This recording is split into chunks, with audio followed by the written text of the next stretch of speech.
Well, I'm back on my main channel, and I just have to talk about this skill debate, dog. And from this camera angle, y'all can tell like the angle from this camera is like tremendously better because I guess I have to adjust something on my on this thing on this stand, so I had to adjust it a little bit. Now I'm like way better now. This is what it was like early on this channel, and later I had to like man. I probably have to record it because I really had to put this thing up high just because the way it's angled down. Now it's angled straight. Now I can have it down lower now. But yeah, I'm talking too much about that. But yeah, this skill debate's been going on again. Ever since like for the last 48 to 72 hours, it's just nothing but skill debates talk because Kyrie Irving, like in Sunday's game versus the Sunday's game versus the Nuggets, bro, he hit one of the best shots I ever seen. Best shots I ever seen to actually win the game. Like nobody's except for like Kyrie himself, LeBron, and Kobe is the only players I can see attempting and making that shot in a high leverage moment, bro. Like those three players are like, wow, that's pretty crazy. But yeah, this skill debate style is just really like crazy to me because like I expressed early on. I don't know if I'm gonna pull up the tweet or not, but in my opinion, having skill is you have to have the ability to dominate both sides of the floor. That's my opinion. But I guess folks always look at skill as offensively oriented. You folks can really just say offensively skilled, but folks just say skilled and just leave it at that. In my opinion, like I said, you gotta have both sides of the floor, and also to yesterday. A dude made a video and said why Steph Curry not considered the greatest skill player of all time. He's top 10 in most people convos of the greatest players of all time. So how is he not the most skilled? Especially since he's 6'3" and don't have the freakish abilities and like qualities like a guy like LeBron, like MJ, like Magic, Tim Duncan, Shaq. You could say plenty others. Like the folks be saying Larry Bird, even though Larry Bird's not that freakishly athletic, but he had the height and skill to dominate. You can say Hakeem Olajuwon, like guys, those guys, it's not compared to like Steph Curry because Steph Curry, like I just mentioned, he's 6'3". The guys I just mentioned are like 6'6" plus, right? That's pretty amazing how he managed to have a career that is so great that even at his height, that he was like almost considered at one point the best player on the planet, which is even like crazy to think about. Dating back to the 2000s, even the 90s, even the 80s, right? So yeah, that's that. And I also like said the same thing, like bro. He's like this the amount of skill you have to do on a 99 basis, week after week, month after month, year after year, to even replicate a skill set of Steph Curry is like pretty like mind-boggling. Like folks can work in their dribble package, they pull up J, like folks be working in that, and folks be saying, okay, that's a bag, and but what Steph Curry doing is definitely just as a bag as what Kyrie Irving, James Harden, those guys be doing, right, bro? Like he be like I seen workout videos. He's like coming up flare screens, left, right, left, making sure 1 foot to like bro. Sometimes he don't even dip the basketball. Like you see guys not dipping the basketball now. Steph Curry was doing that as well, and then having the confidence and the ability to just blank out and just shoot threes and do no looks and stuff like that, bro. Like that takes tremendous amount of skill. And he's like nudge, like when he give folks the nudge and he do a step back, 7 out of 10 times I think that's going in because of how much practice that goes into doing stuff like that. But yeah, I just took the time to like make a top 10 list. Now I'm not gonna front with you. Only 5 of these players are offensively and defensively dominant, right?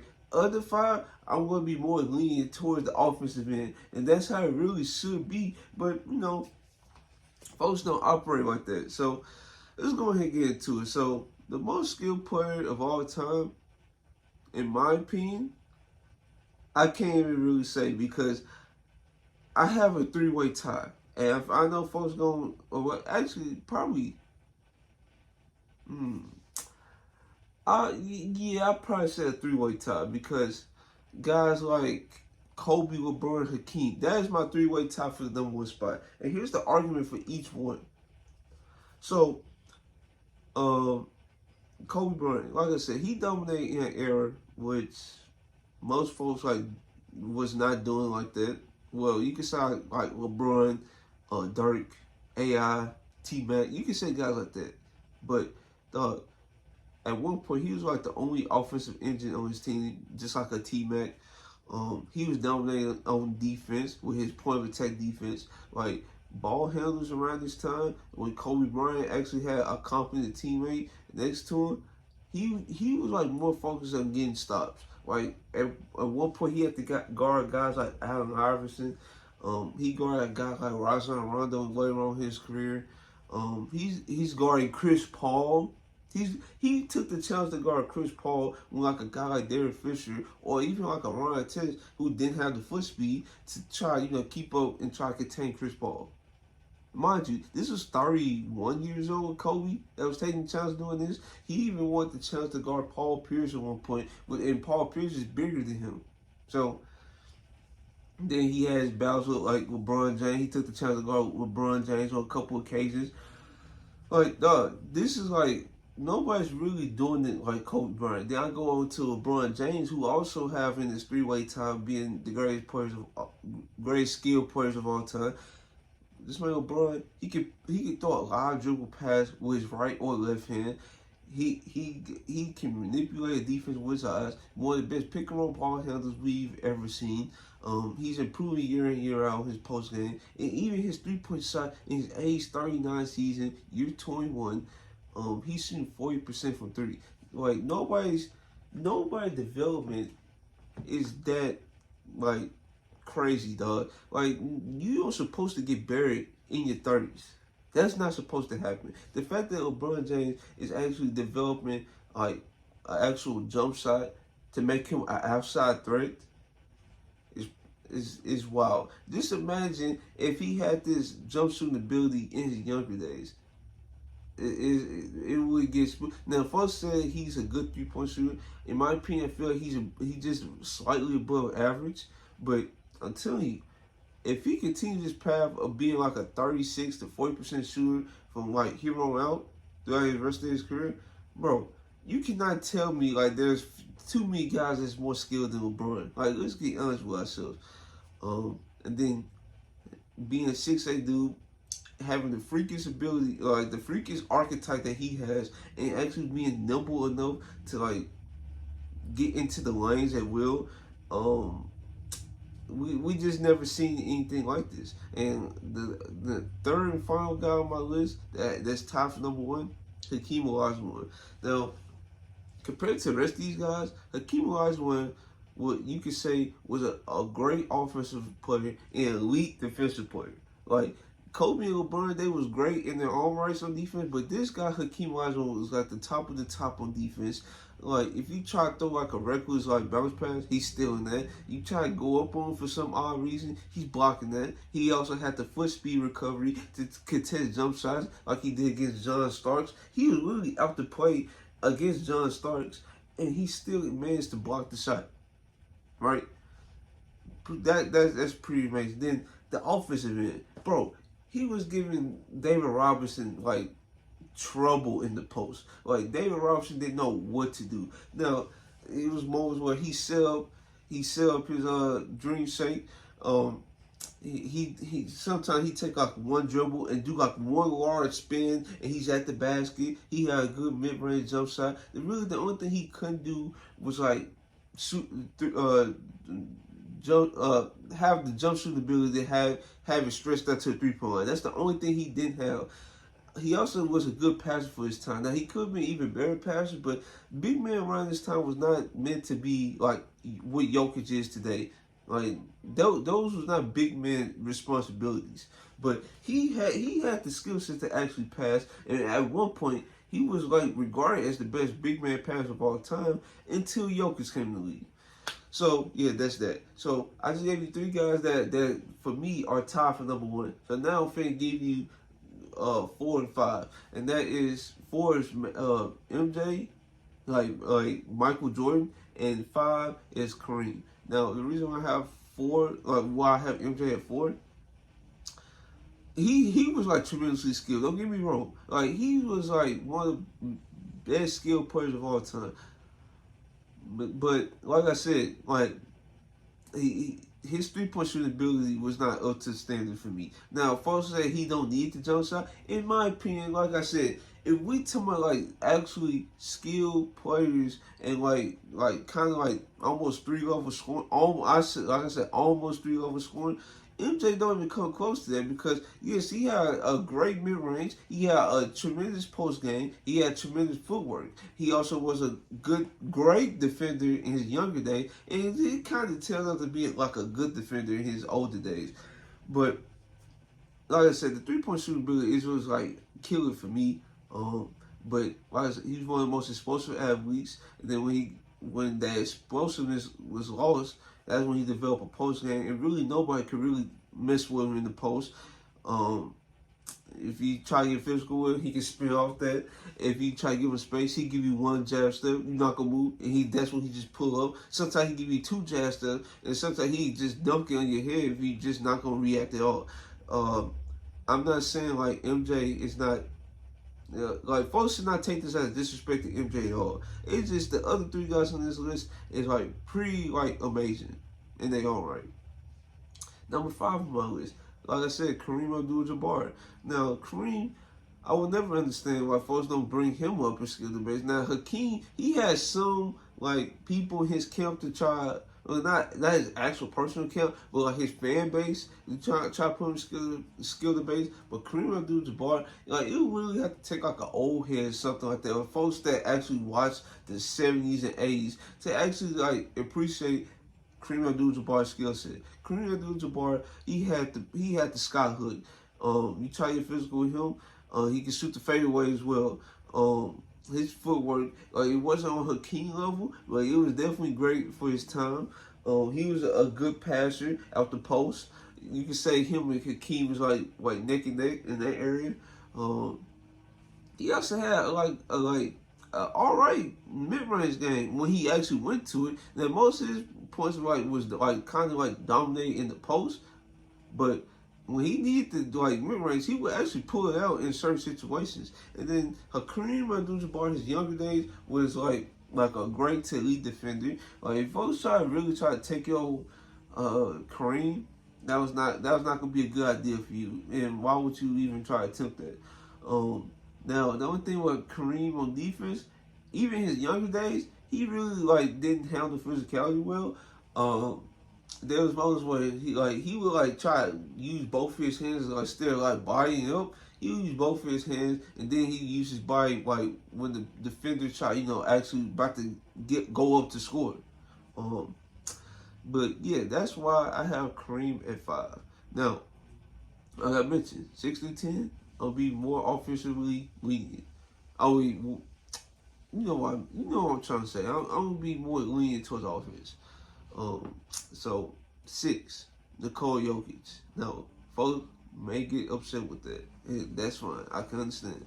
But Nikola Jokic, there's nothing he can't do on offense. Really nothing. He has a good 3-point shot. He has a good mid range. He can do a step back mid range when necessary, and he also has the skill to do it like a step back 3 at times. He can turn off both shoulders. His post game is just unmatched. You try to take away his post hook, he can do a fadeaway. And then his passing ability. This is what separates him from guys like Kareem and Hakeem on the offensive end. This guy is a tremendously great passer. You try to strip him from behind, he's literally you miss. If you miss, that's it. He's just gonna throw a wraparound pass in the corner, splash. He also be running pick and rolls as a big man. Like folks is not doing it until, well, you could say it was a little bit. You could say it was like a little bit of that happening back in the 90s and 2000s, but Nikola Jokic, he made that like a full stop thing. And no, he's like he's the GOAT on offense. Now the defense and rim protection, that's where it's like very detrimental to his game. But since we in a pick and roll dominated game, and folks be trying to throw pocket passes, Nikola Jokic actually has the quick hands to actually get those passes. And then you try to throw like, let's say you try to run like a flare action. He got one of the highest basketball IQs of all time. So he's reading it out and he's stealing it. Now, I know as a big man that you're supposed to be a rim protector, but the way he makes up for it on like being like a pest in the lanes, that's what like make him like one of the best skilled players of all time in my opinion. So 7, I have Steph Curry. Like I mentioned to you earlier on this video, the amount of like practice that goes into actually replicating the stuff Steph Curry do on his catch and shoots, his pull up threes, is like. So yeah, like I was saying about the Steph Curry thing, yeah, it takes him this tremendous amount of practice to even come close to the skill set of like a Steph Curry and the things he can do, and the things he could throw a lot of dribble passes left and right hand as well. He could get into the lanes. Now, early on in his career, he got bumped off the spot, but as he got like deeper in his career, he started at the muscle mass and stuff. That's when folks was not getting bounced off easily off his spot. So yeah, the next person on my list I have Kyrie Irving. Now Kyrie Irving is like I said, it's the reason why this video has been sparked up to begin with. This guy right here, left hand, right hand layup, he can like dribble. Like, he's the greatest ball handler of all time. I think everybody knows that by now. He has 3 levels scoring. Now he may not get to the basket as much as he used to, but he's still effective when he definitely do. His passing even got a tremendous amount better. Like, you run pick and roll with Kyrie Irving, he's definitely willing to throw the bounce pass. He's throwing the lob when necessary, especially when he get trapped. Now he know how to like handle traps better now. It's just certain like he's gotten better and better as his career started going on, and like he said last night, he'll have the screws in his knees and a bad ankle. Now he can actually go to work since he's the healthiest he's been in a long time. And to pull off a left hand floater though, it's still pretty amazing. And now the next person I'm talking, the recording got messed up again, so I'm back. So. You see what to do, right? Dang, this one still look good. But yeah, so I think I talked about Steph and I talked about Kyrie. So that's 7, 8 on my list. Now this person has arguably you could say he's more skilled than both him and Steph, Kyrie and Steph, and that's KD. Now I saw an argument yesterday. And I seen it says somebody KD's a person that's he's very skilled. Don't get it twisted, but most of his skill is more reliant on his physical abilities and him raising up over folks. And I'm like, that is a pretty good argument as to why you say Kyrie Irving would be better skilled than KD. But either way though, KD he's still like in his early days. He was still was nimble and quick enough to actually take folks off the dribble. Not like he was just like 2011, 2012 Dirk where that was his only asset. No, to this day he can still put it on the deck. He can I won't say dunking on folks now like he used to, but he still get into lanes. He gets to the foul line more compared to last year and the year before. And he got the quickest he can stop on a dime just in an instant. And the fact that he can do it at 6'11", 7 foot is pretty amazing. Now that's why I have him right at this mark. Now I feel like he could definitely go all the way up to 6. So where's KD? So I have Nikola Jokic 6, Steph 7. I have Kyrie 8. So KD's 9. The 10th person on my list is a toss up, but if I had to choose, I'll probably choose Allen Iverson. Well, Nah, I take it back. I choose James Harden because the reason why I choose James Harden with AI because James Harden was like the better playmaker. Like let's not get twisted. Um, James Harden was also like he could do more than pick and roll. His game was more diverse up until like a Mike D'Antoni era of James Harden. Like he could like his first step was so quick. Like for a guy his size, he looked like his first step wouldn't be as explosive. But when he was in his early days, his first step was explosive. He was dunking on folks. He throw a lob to Clint Capella or something like that. Like it's just unfortunate that his game got simplistic. But to be honest, if you're after 35 plus points and your game is just simplistic, that says a lot, right? But yeah, those round up my top 10 most skilled players of all time. I know folks gonna disagree with my list, and I definitely, if you have a problem with like 7 through 9, I can definitely understand that because those guys are really a toss up in my opinion. So yeah, if you guys like this video, like, comment, subscribe. This your boy Terrell, and I'm out.